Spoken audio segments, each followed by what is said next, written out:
Hi, my name is Erik, and we're at, I think, Riverside Park in Arkansas, and we're going to do a little review on this radio here. It's an A320 Jasm from Amazon, and hope you get in the video.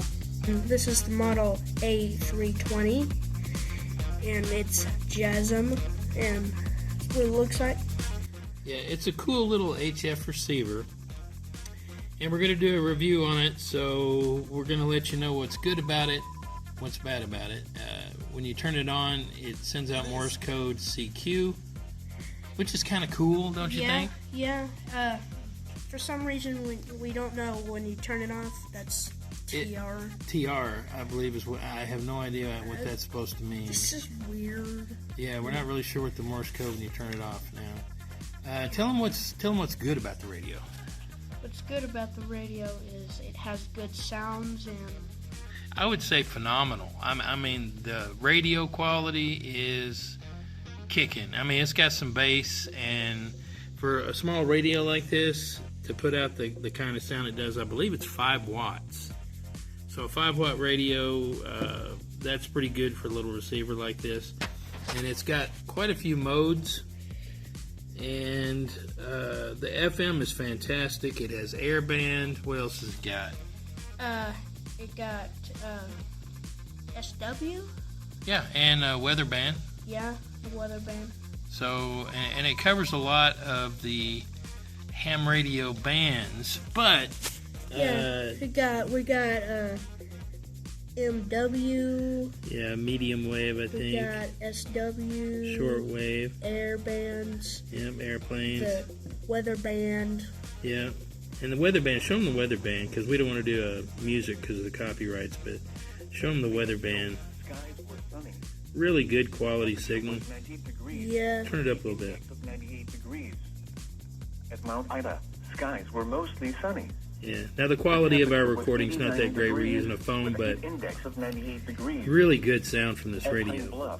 And it has a dial here that is for fine tuning. Let me turn it down a little bit. Yep. This is for fine tuning, and it doesn't have a lot of range, which is really weird. It goes from here to here. So that's not a whole lot on the range. You switch the bands right here. I'm on the FM band. It picks up music. We'll switch to the VHF. So you can see how you can turn the dial here. It does have a great seek feature, so you can scan all the bands, which is really cool. That's a great feature of this thing. We switch over to one of the other bands, like the AM radio, which is MW on this one. I don't have any AM radio stations around me very close in the daytime that you can hear. Nighttime reception's good. And let's see, let's switch over to the shortwave. States, and I heard a loud voice saying, and so you can hear the shortwave broadcast. Right now I'm on 13 megahertz. You hit the subband button, there's 14 megahertz to almost 16 megahertz. Got 17 megahertz band.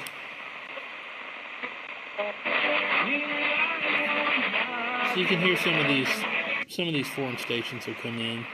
Are these music copyrighted? We're not going to play music. But here's 19 megahertz. I'm not really focused good, sorry. But it's got a lot of bands. But, you know, here's 21 megahertz. And 3 megahertz, which is the 80 meter band. Okay. When you turn the radio off, Yeah, click it one time. I did. Okay.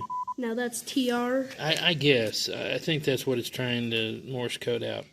Alright, now, with this antenna that comes with this thing. The bad thing is. Yeah, look at this. Just look how tiny that is. Alright, here's one of the big pitfalls of this radio. It actually has an even smaller, no banana for scale, but I mean, you can see how thin that is. There's no way that's not going to get broken. I mean, it's no, that's just extremely thin. It's guaranteed to break eventually, and I think that's a very bad thing. There's no external connection on here to hook up an external antenna. It comes with one that you just clamp onto it. Now, we want to try to increase the performance of this radio Now we'll go into the pitfalls real quick for this radio. Let me tell you the bad things about this radio. The antenna, number one, and no external antenna connection, number two. And number three, there's no sidebands on this, so you cannot listen to ham radio on the most common bands, 80 meters, 40 meters, 20 meters, 15 meters, 10 meters. There's no sideband, and all the ham radio people use sideband. So that's a big thumbs down. But if you just want to monitor good FM and listen to a few foreign stations at night and things, you're probably going to want to go to where? Hobby Lobby. And what do? You can hook this up to the antenna, I think, and put it in a tree, just like an antenna. Yeah, we got a lot of trees here. So what we're going to do, this is like 100 feet or so. We're going to spool this out. We have to take the enamel off of the wire, and we're going to put it on this antenna, and we're going to see just how much it's improved, because we didn't really hear a lot of stations out there. We're in the middle of a heat wave. It's topping out at 110 in the sun, so I think it's 98. 98. We do have some cumulonimbus clouds. Yes, that will cause probably storms later in the video. Hopefully, but I doubt it. All right, we're going to run this wire out. Stay tuned. So we're going to show you how to get the wire ready. Now this wire is gold, but that's paint that's on there. This is not enamel coated wire. I believe it's paint coated wire. So I'm going to scratch it off. And you need to do this because you're not really making contact with the metal unless you do. So you want to scratch the color off. You can get any color because this wire that they sell at Hobby Lobby is copper.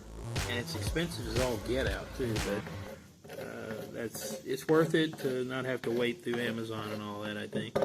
Alright, I've got it all skinned up, and I can see that it's most of the paint's off. So what I'm going to do, on the radio, we focused, here we go. Alright, we don't need this anymore, and we're going to break it eventually anyway. So what we're going to do is we're going to wrap this several turns around the top of this. So now, we got this. This is 34 yards of wire. So we're going to run this 34 yards of wire out into these trees over here, or just as far as we can, and we're going to see what it did to the reception on the shortwave mainly. Like I said, or Eric said, the radio does not pick up sideband. So would I buy this radio again? No, I would not, because it doesn't have sideband. And we're going to get another radio. That's why you need to subscribe, because we don't have money. So if you subscribe, we'll eventually monetize this thing. Because if you're seeing ads, it ain't from us. But anyway, we're going to run this out, and we're going to try to see what it does to improve the performance of the reception. And I'm sure it'll help, so we're going to do that right now. So we got it hanging up on this tree here, and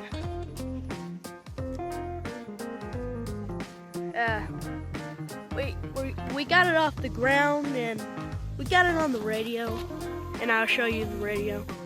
So we got it on the antenna here. Like I said, we hooked it up all the way to there. Got a dirt Doppler there. Alright, so it's got some reception on 80 meters. That's 3 megahertz. So it's picking up a whole lot better. And we'll go up. Turn the volume up a little. Now, I haven't checked the solar conditions, so I really don't know what bands are open. But something you can always do to check the reception is check 5 megahertz, 10, 15, and 20 megahertz. And that'll tell you which band is coming in, because there is a world clock that you can hear that is on 5 megahertz and 10 and 15 and 20 megahertz. So let's show it. All right, we'll go to 5 megahertz. We're on 5 megahertz. Do we hear anything? No. So we know that the 5 megahertz band is not open. Yeah. So we're going to go to the 10 megahertz and see if we hear the GMT. There it is. Hear it? Yep. Now on 5, 10, 15, and 20 megahertz, you can hear the time. I just hit the button. Alright, my bad. Sorry.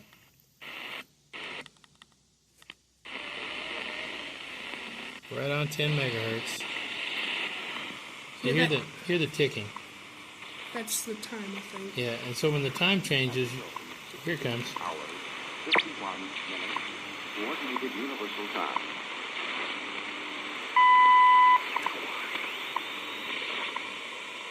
So you can always set your clocks that way. Now let's try 15 megahertz. Yeah, remember that thing we found? Something like that. Alright, hey, there it is again. Yep. Good and clear. So you put a long wire on this thing.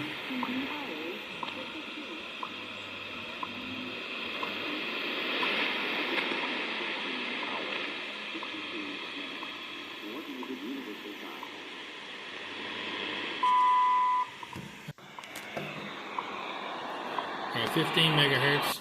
Alright, let's try 20. Alright, so now we're tuned to 20 megahertz, and we're not hearing the clock.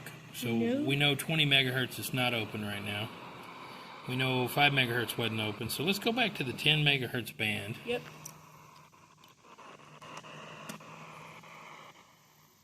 Alright, let's see what's going on. Are the gift of God. Always a lot of good religious broadcasters. There's the time again. Yep. Alright, let's go forward slowly. Now you can use the scan. Let's use the scan. See if we get anything using the scan. Yep. Alright, we'll try the 12 meter band, or 12 megahertz, not meter He band. didn't know where to disband. So we got stations coming in. Yep. There's not a lot of range on that, so we'll try the 20 meter band, or 14 megahertz. Now there's usually a lot of ham signals in this band here, Yeah. but because we don't have upper and lower sideband, we can't hear anything. Now daytime reception, is daytime reception, so you're not going to hear a lot of stations in the daytime. That's just the nature of shortwave listening. Yeah. It'll automatically scan, which is kind of weird, but you can stop it just by moving. So if you go into a dead zone, it'll just start scanning all by itself, which is not really ideal, but there's nothing there, so I get it, but at the same time, Yeah. see, there we go, automatic scanning again. Yep. Which is okay. I mean, it saves you from having to jiggle, but I like to hear the static and hear what's there, because sometimes it may get squelched out. It's an automatic squelch is what it is, so it has an automatic squelch in there. Yeah. There's not a lot of broadcasts coming through. I don't really blame the radio for that right now. I blame the solar conditions, because at nighttime I am sure this radio would be kicking it with all kinds of signals in shortwave listening that you could hear on here. Yeah. It's HF, AM, weather bands, short waves, and overall it's pretty good, but you may have to give it a thumbs down due to the short antenna, the don't have sidebands, and all the other kind of stuff. All right, would we buy it again? No. But do we like the FM? Yeah, I mean, Yes, it we sounds love- fantastic. We love that. Storm spotting, listening to the weather service, thumbs up. But if you like, oh, what's that feature? And it has an alarm. It's pretty loud. So the alarm will get you up. But anyway, we ran the antenna out. Like I said, nighttime, much better performance. And that's our review of the Jasm A320. Thanks a lot for watching. Please consider subscribing to us. It helps us. We'll come back to you tomorrow and see you again. 73.